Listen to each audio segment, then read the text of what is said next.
கனடாவின் கால்கரியில் மிக முக்கியமான நீர் விநியோக குழாயான பியஸ்பவ் சவுத் ஃபீடர் மெயினில் வலுவூட்டல் பணிகள் நேற்று ஆரம்பமாகியுள்ளன. இதனால் மாநகரம் முழுவதும் கடுமையான தண்ணீர் கட்டுப்பாடுகள் நடைமுறைக்கு வந்துள்ளன. மாநகரின் 60% நீர் விநியோகத்தை மேற்கொள்ளும் இந்த பிரதான குழாய் திருத்தப் பணிகளுக்காக நேற்று முதல் செயலிழக்க செய்யப்பட்டுள்ளது. இந்த பணிகள் நிறைவடைய சுமார் 4 வாரங்கள் எடுக்கும் என எதிர்பார்க்கப்படுகின்றது. தற்போதைய சிறிய அளவிலான கிளான்மோர் நீர் சுத்திகரிப்பு நிலையம் தனது முழு திறனில் இயங்கி வருகின்ற போதிலும் ஒட்டுமொத்த தேவையை பூர்த்தி செய்ய போதுமானதாக இல்லை. தண்ணீர் விநியோகம் முற்றாக தடைப்படுவதை தவிர்க்க ஒவ்வொரு கால்கரி வாசியும் ஒரு நாளைக்கு குறைந்தது 25 லிட்டர் தண்ணீரை குறைக்குமாறு மாநகர சபை கோரிக்கை விடுத்துள்ளது. தோட்டம் நனைதல் அல்லது வாகனங்கள் கழுவுதல் போன்ற வெளிப்புற தண்ணீர் பயன்பாடு முற்றாக தடை செய்யப்பட்டுள்ளது.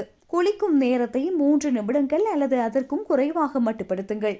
துணி துவைக்கும் இயந்திரம் மற்றும் பாத்திரங்கள் கழுவும் இயந்திரத்தை அவை முழுமையாக நிரம்பினால் மட்டுமே செயற்படுத்துமாறு அறிவுறுத்தப்பட்டுள்ளது. அத்தியாவசியமற்ற நேரங்களில் கழிப்பறைகளில் ஃப்ளஷ் செய்வதை தவிர்க்குமாறு அறிவுறுத்தப்பட்டுள்ளது. மாநகரின் தினசரி தண்ணீர் தேவை 500 மில்லியன் லிட்டரை தாண்டினால் நிலைமை மோசமடையக்கூடும் என அதிகாரிகள் எச்சரித்துள்ளனர். அவ்வாறு தேவை அதிகரித்தால் தீயணைப்பு பணிகளுக்கான தண்ணீர் தட்டுப்பாடு ஏற்படும். குடிநீர் அழுத்தம் குறையும்.